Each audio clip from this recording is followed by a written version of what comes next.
김영훈의 질병백과를 시작하겠습니다. 오늘의 주제는 항경련제 끊는 시기와 단약 후 가장 위험한 수개월 대처법입니다. Q1. 항경련제 투약은 언제 중지하는가요? A1. 진료실에서 부모님과 환자분들이 가장 간절하게 묻는 질문이자 주치의 역시 가장 깊이 고심하는 순간이 바로 이제 약을 끊어도 될까요? 단약입니다. 수년간 발작이 없었다면 약물 부작용 소화의 인지 및 학습 저하 등과 심리적 굴레에서 벗어나고 싶은 것이 당연합니다. 하지만 예측하지 못한 발작이 재발할 경우 그동안 쌓아온 일상의 평화가 무너지는 신체적, 정신적 충격이 너무 크기 때문에 단약 약물 중단은 시작할 때만큼이나 신중하고 정교한 타이밍 계산이 필요합니다. 단약은 결승선을 통과하는 것이 아니라 보조바퀴를 떼고 스스로 자전거의 균형을 잡아보는 훈련의 시작과 같습니다. 반드시 주치의와 환자의 일상생활 패턴, 심리적 상태까지 모두 고려하여 맞춤형으로 결정되어야 합니다. 1번, 단약의 황금 타이밍. 기본 요건은 2년에서 5년의 무발작입니다.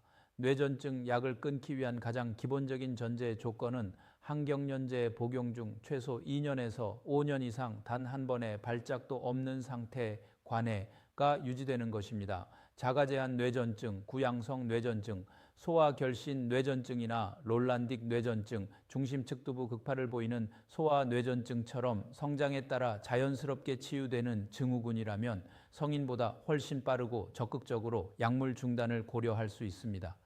삶의 중대 시기 피하기, 발작 조건이 충족되었더라도 뇌가 급격히 변하는 사춘기, 극심한 스트레스를 받는 수험생 수능 등 시기, 혹은 취업 직후 등 수면 부족과 긴장이 연속되는 시기에는 재발 위험이 커지므로 약물 감량을 뒤로 미루는 것이 안전합니다. 2. 재발 위험을 높이는 3가지 주의 신호입니다. 발작이 오래 없었더라도 뇌전증의 밑바탕에 깔린 원인에 따라 재발률은 크게 달라집니다. 아래의 경우 단약에 더욱 신중해야 합니다. 기질적 뇌병변이 있는 경우 주상이 질식, 뇌종양, 뇌경색 등 뇌의 명확한 상처나 구조적 이상이 원인인 증후성 뇌전증, 신경학적 이상 동반, 지적장애, 발달지연, 뇌성마비 등 신경학적 결손이 동반된 경우 발작 양상의 복잡성, 과거 발작을 조절하기 위해 여러 종류의 약물, 다약제 요법이 필요했거나 발작의 형태가 매우 다양했던 경우 쌈 뇌파 검사의 이지 너의 딜레마, 정상 뇌파가 완치를 보장할까요? 단약을 결정하기 직전 시행하는 뇌파 검사는 매우 중요한 나침반 역할을 합니다. 과거에 비정상이던 뇌파가 약물 치료 후 깨끗한 정상 뇌파로 돌아왔다면 재발 가능성이 확연히 낮다는 긍정적인 신호입니다. 하지만 현대의학에서 뇌파 검사 결과가 단약의 절대적이고 유일한 기준은 아닙니다. 정상 뇌파의 함정. 뇌파가 완벽히 정상이더라도 약을 끊은 후 발작이 재발하는 환자가 존재합니다. 이상 뇌파의 반전, 반대로 뇌파에 여전히 미세한 뇌전증파가 남아있어도 약을 성공적으로 끊는 경우도 많습니다. 대표적으로 롤란딕 뇌전증, 환아들은 뇌파 이상이 남아있더라도 시기가 되면 안전하게 약을 뺄 수 있습니다. Q2. 투약을 중지한 후 재발은 얼마나 되며 그 예후와 관련이 있는 요인에는 어떤 것이 있는가요? A. 단약 약물 중단을 앞둔 진료실에서 환자와 보호자분들이 가장 많이 느끼는 감정은 기대감과 재발에 대한 두려움일 것입니다. 오랜 시간 발작 없이 잘 지내왔기에 약을 끊고 온전한 자유를 누리고 싶으면서도 혹시라도 다시 쓰러지면 어쩌지 하는 불안감이 교차하기 때문입니다. 뇌전증의 단약은 면밀한 계획해 이루어지는 정교한 과정입니다. 첫 번째, 단약 후 발작 재발률과 가장 위험한 마의 구간입니다. 단약 후 발작이 재발하지 않는 것이 최상의 시나리오지만 안타깝게도 일부 환자에서는 재발이 발생합니다. 통계적으로 소아 환자의 재발률은 약 20%부터 40%까지, 성인 환자는 약 40%부터 60%까지로 소아 뇌전증의 예후가 성인보다 훨씬 긍정적입니다. 언제 가장 많이 재발할까요? 재발의 대다수는 약의 용량을 서서히 줄여가는 감량 도중이나 약을 완전히 끊은 직후 수개월 이내에 집중적으로 발생합니다. 이 시기에는 환자와 보호자의 각별한 관찰이 필요합니다.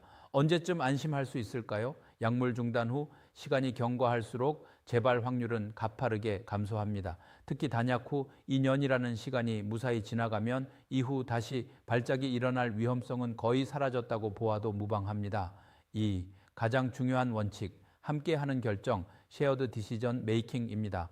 단약을 결정하는 것은 단순히 재발 확률이 몇 %인가를 따지는 수학 문제가 아닙니다. 약을 끊었을 때 얻게 되는 사회적 자유와 인지기능의 보호가 만에 하나 발작이 재발했을 때 감당해야 할 신체적, 심리적 타격 및 개별 위험도보다 크다고 판단될 때 조심스럽게 시도하는 것입니다. 따라서 주치의가 일방적으로 단약을 지시하거나 환자 보호자가 임의로 약을 끊어서는 절대 안 됩니다.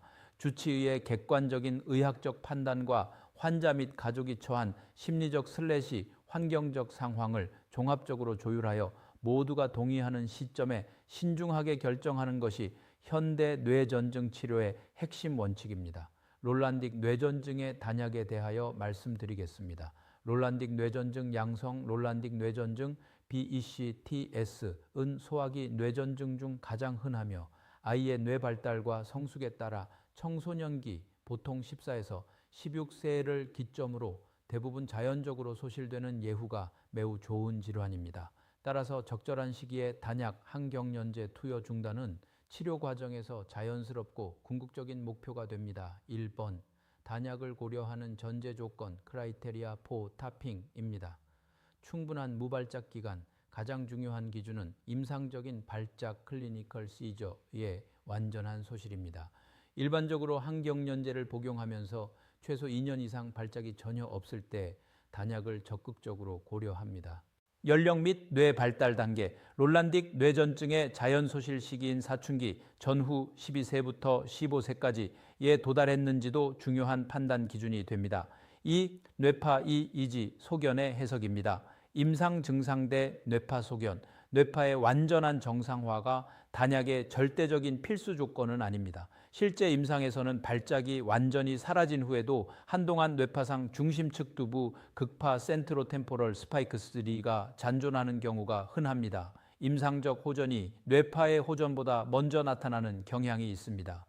주의해야 할 뇌파 양상, 다만 수면 뇌파에서 뇌전증 모양 방전이 심해지거나 CSW, S 양상, 기저파 백그라운드 액티비티의 둔화가 동반되어 아이의 언어 발달, 학습, 주의력 등 인지 기능에 영향을 줄 우려가 있다면 단약을 보류하고 경과를 더 관찰해야 합니다. 3. 단약의 진행 과정, 테이퍼링 프로세스입니다. 점진적 감량, 티트레이션, 약물을 갑자기 끊으면 금단 발작, 위드드로얼 시즈어이나 오히려 더 심한 발작을 유발할 수 있습니다. 통상적으로 수주에서 수개월, 보통 2에서 6개월에 걸쳐 서서히 용량을 줄여나가는 것이 원칙입니다. 단일 약물 감량, 만약 2가지 이상의 약물을 복용 중이라면 롤란딕의 경우 흔치 않지만 반드시 한 번에 하나의 약물만 순차적으로 감량하여 발작 재발 시 원인 약물을 명확히 파악할 수 있도록 해야 합니다. 4. 단약 시 주의 및 생활 관리입니다. 발작 유발 요인 통제, 롤란딕 발작은 수면 및 뇌의 각성 상태 변화와 밀접한 관련이 있습니다. 주로 수면 직후나 기상 직전 발생. 따라서 단약 기간 중에는 수면 부족, 극심한 피로 및 스트레스, 고열 등 발작을 유발할 수 있는 환경적 요인을 철저히 관리해야 합니다. 학교 생활 및 인지 발달 모니터링, 뇌 발달이 활발히 일어나는 시기인 만큼 단약 전후로 아이의 집중력, 정서 안정, 전반적인 학습 적응도에 미세한 변화가 없는지 세심히 살피는 것이 좋습니다. 소아신경과 전문의 김영훈 교수였습니다.